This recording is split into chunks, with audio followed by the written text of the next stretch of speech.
그럴 생각이 있어도 몇 년 가는 그를 살려낼 수 없다네. 나는 전에 거위간이 오리를 너무 먹어 이름을 듣기만 해도 속이 느글거리는데 홈즈에 대한 내 감정이 꼭 그렇거든. 오늘 세계 명작의 산책은 아서 코난 도일의 셜록 홈즈의 회상록에 수록된 단편인 셜록 홈즈의 동반 자살 마지막 사건입니다. 모리어티와 홈즈. 왓슨과 홈즈는 왓슨이 결혼한 뒤로 점차 함께 활동하는 일이 드물게 되었는데 1890년에는 단 3가지 사건만을 왓슨이 기록했을 정도라고 합니다. 그러다 1891년 4월 24일 저녁 왓슨의 집에 부상을 입은 상태로 홈즈가 찾아오는데 덧문을 닫고 커튼을 치는 등 강박적으로 창문 단속을 합니다.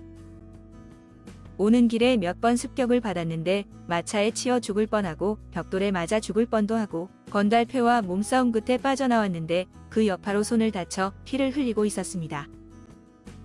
왓슨이 무엇이 그렇게 두렵나고 묻자 홈즈는 공기총이라 대답하는데 이후 작품인 빈집의 모험에서 세바스찬 모런이 홈즈를 저격하려 시도하는 바로 그 공기총입니다. 쫓는 자와 쫓기는 자.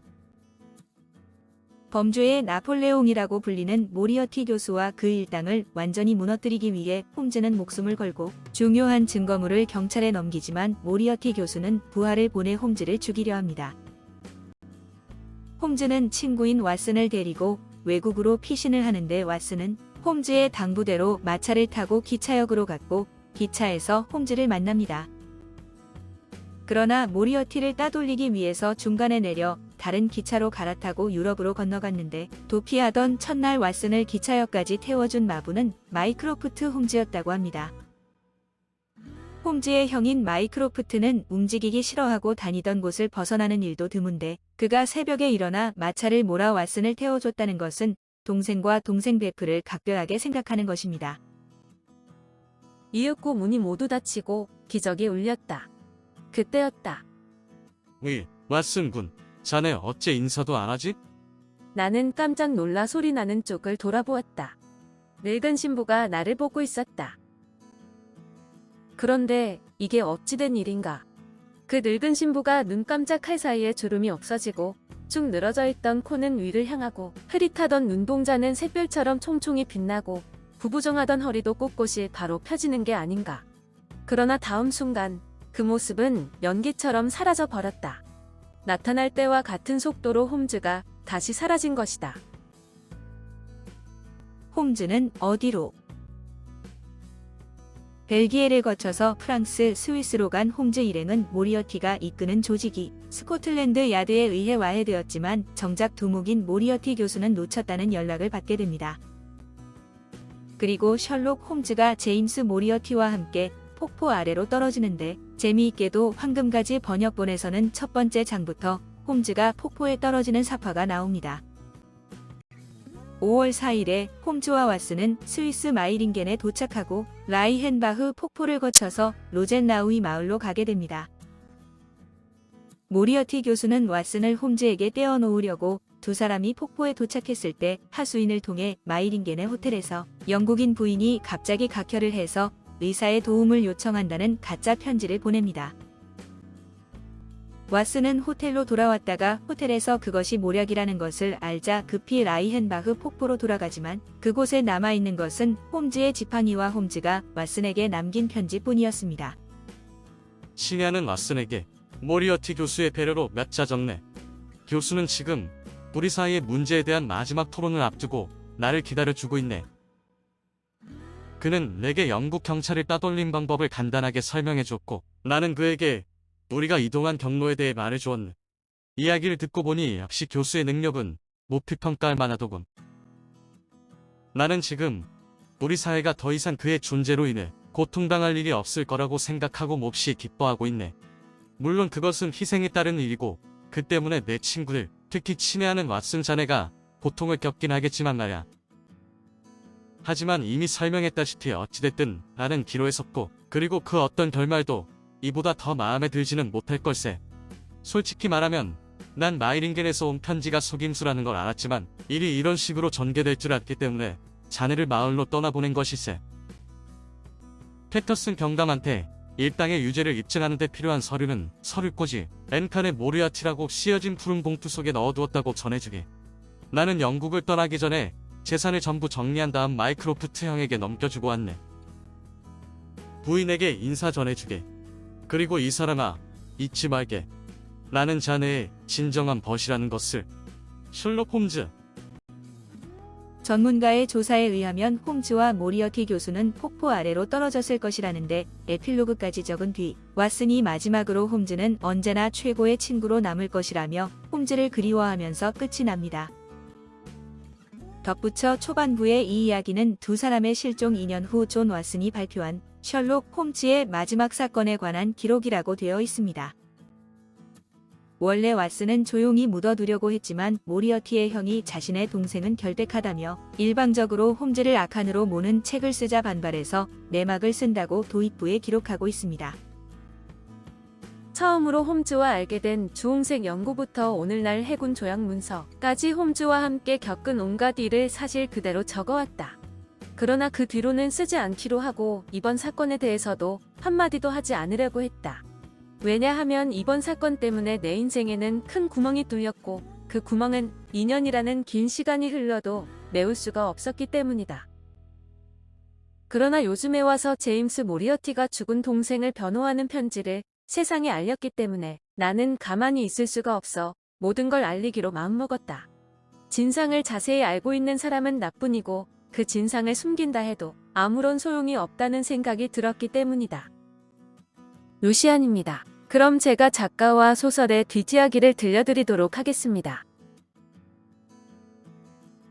마지막 사건.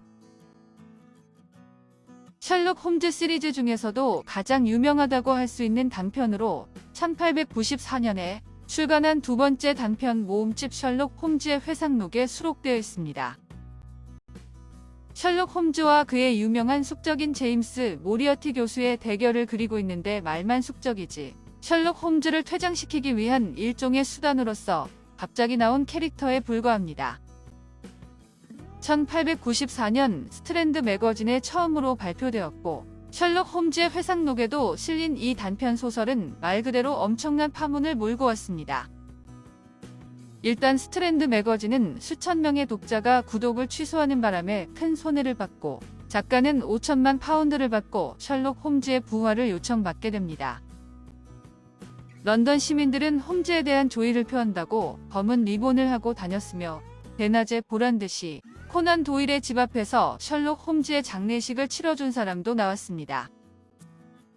영국, 미국 등에서 팬들의 항의와 협박이 담긴 편지가 수없이 날아오고 코난 도일의 집은 사람들이 돌을 던지는 바람에 창문이 남아나지 않았다고 합니다.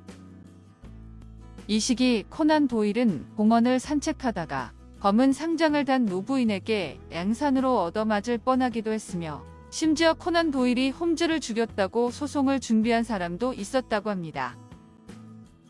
나중에는 왕세자께서도 찬성하지 않는다는 뜻을 보내왔는데 이렇게 영국 시민들과 왕족들에게까지 시달린 도일은 실제로 사람을 죽였어도 이만큼 욕을 먹진 않았을 것이라고 말했습니다.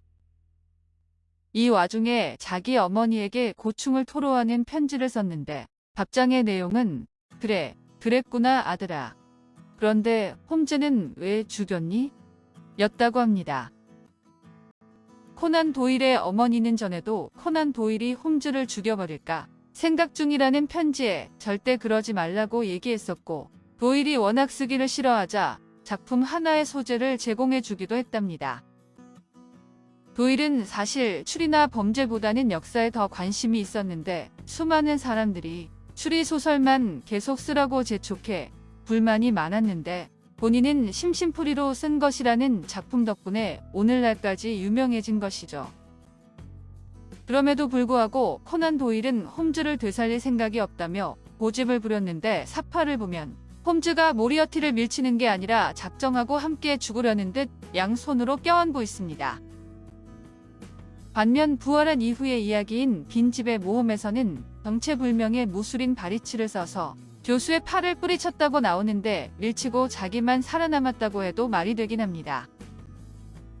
사실 도일의 입장에서도 억울한 것이 셜록 홈즈에 집중하는 동안 아버지가 정신병원에서 죽었고 아내도 폐결핵에 걸려 시한부 인생이 되어 불만이 많았던 것입니다. 당시 그는 한 친구에게 그럴 생각이 있어도 몇 년간은 그를 살려낼 수 없다네. 그건 내가 그를 과다 복용했기 때문일세. 나는 전에 거위간 요리를 너무 먹어 이름을 듣기만 해도 속이 느글거리는데 홈즈에 대한 내 감정이 꼭 그렇거든이라는 편지를 써 보냈다고 합니다.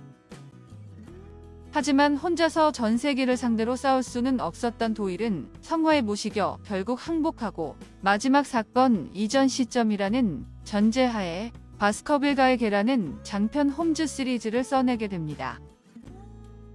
그러나 이마저도 셜록키언들의 성화를 막기에는 역부족이라서 결국 코난 도일은 버틸 수가 없다고 2차 항복을 하고 죽은 홈즈를 되살려낼 수밖에 없었습니다. 셜록 홈즈의 귀환에 수록된 빈 집의 모험은 이렇게 만들어진 소설인데 결국 홈즈의 사망은 없던 일이 되었지만 그의 귀환에 대해 불만을 토하는 사람은 아무도 없었습니다.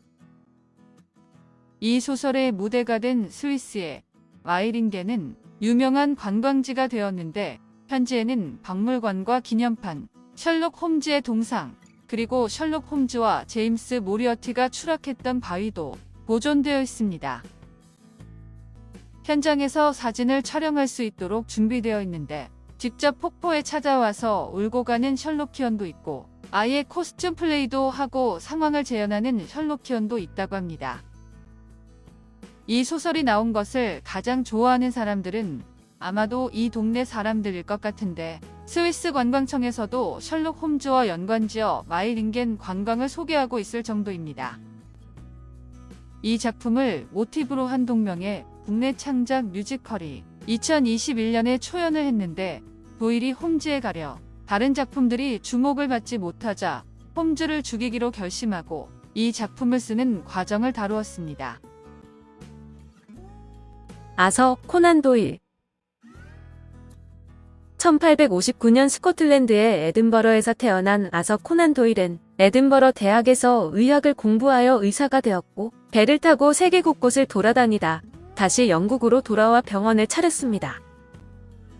그러나 환자가 별로 찾아오지 않자 쉬는 틈틈이 소설을 쓰기 시작해서 의사보다는 소설가로 이름을 떨치게 되었는데 처음에 쓴 작품이 1887년에 발표한 주홍색 연고였습니다. 이 작품에서 처음으로 셜록 홈즈가 나오는데 이 작품으로 좋은 평을 받은 도일은 1890년 두 번째 작품 네 사람의 서명을 발표하고 뒤이어 1891년에는 셜록 홈즈의 모험이라는 추리소설을 썼습니다. 이것을 계기로 그의 작가로서의 명성은 절정에 이르는데 작품 활동을 하는 한편 사회적으로 많은 활동을 해서 영국 여왕이 공로가 많은 사람에게 주는 칭호인 경이란 칭호를 받았습니다. 어느 순간 햇빛이 강렬히 눈에 들어오는 때가 있다. 그럴 때면 아무것도 보이지 않게 된다. 잠시 눈이 멀게 되는 것이다. 내 사랑도 그렇게 왔다. 그대가 처음 내 눈에 들어온 순간 저만치 멀리 떨어져 있었지만 나는 세상이 갑자기 환해지는 것을 느꼈다. 그리고는 아무것도 보이지 않았다. 그로 인해 내 삶이 송두리째 흔들리게 될 줄 까맣게 몰랐다. 이정하, 눈이 멀었다.